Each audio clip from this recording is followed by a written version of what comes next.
Hello friends, welcome to my channel study with Shruti. So guys, इस video में हम discuss करेंगे चेस्ट ट्रोमा या फिर चेस्ट इंजरी के बारे में। तो इसमें क्या होता है, इंजरी हो जाती है हमारी चेस्ट वॉल पे या फिर किसी भी ऑर्गन के इनसाइड द चेस्ट, जो हमारी चेस्ट है उसमें, जैसे कि हमारे लंग्स हैं, हार्ट है ना। तो उन ऑर्गन्स को या तो कोई हार्म पहुंचा है, उसको कोई इंजरी हुई है, या फिर जो हमारी चेस्ट की वॉल होती है उसको कोई इंजरी हुई है ड्यू टू एनी एक्सीडेंट और ट्रोमा। फॉर एग्जाम्पल, आपका कोई एक्सीडेंट हो गया है और आप चेस्ट की जो मतलब चेस्ट की उससे आप क्या कर नीचे गिर गए हो और आपको क्या है, बहुत ज़्यादा चोट आई है। तो उस केस में भी क्या हो सकता है, हमें चेस्ट इंजरी या फिर चेस्ट ट्रोमा देखने को मिल सकता है। ठीक है, तो can damage heart and lungs, ये हमारे हार्ट और लंग्स को भी क्या है, डैमेज कर सकता है। उसके बाद क्या होता है, ये एक नॉर्मली हो सकता है कि आप गिर भी गए हो सिंपल, तो किसी को ज़ोर से लग सकती है, तो उस केस में भी हो सकता है। एक्सीडेंट ही ज़रूरी नहीं है कि, बट क्या होगा, कोई भी ट्रॉमा हो गया, कोई भी एक्सीडेंट जैसे हम काउंट करके चलते हैं कि उसकी वजह से जो इंजरी हमारे चेस्ट वॉल या ऑर्गन्स को हो जाती है, तो उसको हम क्या कहते हैं, चेस्ट ट्रॉमा या फिर चेस्ट इंजरी। उसके बाद हम बात करते हैं टाइप्स की चेस्ट ट्रोमा के। तो दो टाइप के होते हैं, ब्लंट नॉन पेनिट्रेटिंग ट्रोमा और एक होता है पेनिट्रेटिंग ट्रोमा। पेनिट्रेटिंग ट्रोमा क्या होता है कि जो अंदर तक जाता है ना, पेनिट्रेट करता है, अंदर तक जाता है, इन्वेड होता है। और नॉन पेनिट्रेटिंग क्या होगा, जो अंदर तक नहीं जाएगा, बस जो है सरफेस पे अपना इफेक्ट दिखाएगा, तो उसको हम क्या कहते हैं, पेनिट्रेटिंग, सॉरी नॉन पेनिट्रेटिंग। जो सरफेस पे इफेक्ट करता है, जो सरफेस को क्रॉस करके अंदर तक चला जाता है, उसको हम कहते हैं पेनिट्रेटिंग। ठीक है, तो जो ब्लंट या फिर नॉन पेनिट्रेटिंग ट्रोमा होता है, उसमें क्या होगा कि जो हमारी रिब्स होती हैं, जो पूरा कवर करके रखती हैं हमारी चेस्ट ऑर्गन्स वगैरह को, उसको क्या करती है, वो जो रिब्स हैं वो फ्रैक्चर हो सकती हैं। उसके बाद जो हमारी चेस्ट है वो फ्लेयर चेस्ट हो सकती है। दोनों तरीके से क्या होगी, वो जो रिब है वो ब्रेक होके फ्रॉम द बोथ साइड और वहाँ पे फ्लोट कर सकती है ना। कि रिब क्या होती है, ऐसे जो हमारा, जैसे यूँ लगा लो कि ऐसे ऐसे जो है, ऐसे हमारी रिब्स होती हैं जो कवर करके रखती हैं एरिया को। तो फॉर एग्जांपल, ऐसे रिब्स यहाँ पे भी ब्रेक होगी और यहाँ से भी ब्रेक होगी है, तो वो क्या करेगी, ऐसे फ्लोट करती रहेगी वहाँ पे। तो ये भी एक चीज़ हो सकता है। उसके बाद हमें पल्मोनरी जो कंट्यूजन है वो वहाँ पे देखने को मिल सकता है। साथ ही साथ जो पेनिनकाइमा होती है हमारी, उसका नेक्रोसिस हमें देखने को मिल सकता है ड्यू टू ब्लंट और नॉन पेनिट्रेटिंग ट्रोमा। उसके बाद पेनिट्रेटिंग ट्रोमा, जैसे कि गन शॉट इंजरी हो गया या जो स्टैब वाउंड है वो हो गया। अब फॉर एग्जांपल ले लो कि आप गन शॉट इंजरी है या फिर जो रिब फ्रैक्चर है, हम दोनों को कंपेयर करके देखते हैं कि रिब का अगर फ्रैक्चर हुआ है तो वो अंदर ज़्यादा हार्म नहीं करेगा। वो क्या करेगी, वहीं पे रिब जो है वो टूट के रह जाएगी और उसको हम बाद में अगर मतलब ठीक करा लेते हैं, रिब फ्रैक्चर जो है वो रिकवर हो जाएगा।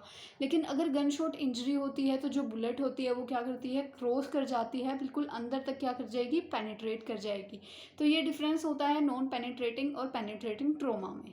उसके बाद हम बात करते हैं एटियोलॉजिकल फैक्टर्स की, कि किस वजह से जो है हमें चेस्ट इंजरी देखने को मिल सकती है। तो अगर आप किसी हाइट से गिर जाते हो, फॉल फ्रॉम ग्रेट हाइट, आप बहुत ज़्यादा ग्रेट हाइट से गिर गए हो, कहीं आप चढ़े हुए थे, कहीं ऊपर थे, वहाँ से आप गिर गए, तो उस अगर आप चेस्ट की साइड गिरते हो तो आपकी क्या है, चेस्ट में ट्रॉमा हो सकता है। उसके बाद अगर मोटर व्हीकल का एक्सीडेंट हो गया है, जैसे आप जो देखते हो कि रोड्स पे कितने ज़्यादा एक्सीडेंट होते हैं, तो उस कंडीशन में हो सकता है। उसके बाद अगर कोई स्पोर्ट्स रिलेटेड इंजरीज हो गई हैं कि आप खेल रहे थे, तब आपको कहीं जैसे हम कहते हैं कि बास्केटबॉल में बॉल जो है वो बहुत हैवी होती है, फुटबॉल की बॉल भी बहुत हैवी होती है, तो ज़्यादा हैवी कौन सी होती है, बास्केटबॉल वाली होती है। तो अगर वो ज़्यादा ज़ोर से लगी है और कोई छोटा बच्चा है उसको ज़्यादा ज़ोर से लगी है, तो वो सारी केसेस क्या होते हैं, वो स्पोर्ट्स रिलेटेड इंजरीज़ में आएंगे। उसके बाद जो गन शॉट वाउंड्स होते हैं कि गन शॉट हुआ है उसकी वजह से, या फिर कोई नाइफ इंजरी है कि नाइफ वगैरह लग गया है, तो वो सारे क्या होते हैं, हमारे इटियोलॉजिकल फैक्टर्स होते हैं कि इन सब चीज़ों की वजह से क्या है, हमें चेस्ट इंजरी देखने को मिल सकती है। क्लिनिकल मैनिफेस्टेशंस की अगर हम बात करें, साइन एंड सिम्टम्स की, तो इसकी वजह से हमें ब्रूशिंग देखने को मिलेगी, यानी कि क्या हो जाएगा, ब्लूइश डिस्कलरेशन हमें देखने को मिलेगा, बिकॉज वहाँ पे अच्छी ऑक्सीजन सप्लाई नहीं जा रही है। उसके बाद चेस्ट पेन देखने को मिलता है, डिफ़िकल्टी बहुत होती है ब्रीथ करने में, बिकॉज अंदर क्या है, हमें ऑलरेडी कहीं पर चोट लगी हुई है, तो वहाँ पर हम अगर ज़्यादा प्रेशर डालते हैं तो पेन फील होता है और साथ में डिफ़िकल्टी भी होती है ब्रीदिंग करने में। स्वेलिंग आ सकती है, वहाँ पे टेंडरनेस हमें देखने को मिल सकती है। उसके साथ साथ डिज्निया हो जाता है, शॉर्टनेस ऑफ ब्रीथ, डिफ़िकल्टी होती है कफिंग में, बिकॉज कफ करते हैं तो हमारी पूरी चेस्ट क्या है, हमने देखा है कि वो मूव होती है वहाँ पे। तो अगर वहाँ पे चोट लगी हुई है, हमें इंजरी है, तो उसको अगर स्ट्रेच आउट करेंगे तो उसमें पेन होगा। उसके बाद हाइपोटेंशन हो सकता है, जो पल्स प्रेशर है वो नैरो हो जाता है, और जो हमारी ट्रैकियल है उसका डेविएशन जो है वो हमें देखने को मिलता है। अब इसको डायग्नोज कैसे करते हैं, इसके लिए हम फिजिकल एग्जामिनेशन करते हैं, प्लेन एक्सरे कराते हैं और सीटी स्कैन कराते हैं। प्लेन एक्सरे और सीटी स्कैन में क्या होता है, हमें एग्जैक्टली स्ट्रक्चर का पता चल जाता है कि अंदर कितनी चोट लगी है, फ्रैक्चर है यानी कि नॉन पेनिट्रेटिंग ट्रोमा है या पेनिट्रेटिंग ट्रोमा की वजह से हमें दिक्कत हुई है, वो चीज़ हमें वहाँ पे पता चल जाती है। मैनेजमेंट की अगर हम बात करते हैं तो पेन के लिए एनाल्जेसिक्स देते हैं, पेन को रिलीव करने के लिए और उस कंडीशन को ठीक करने के लिए हम आइस एप्लीकेशन के लिए बोलते हैं।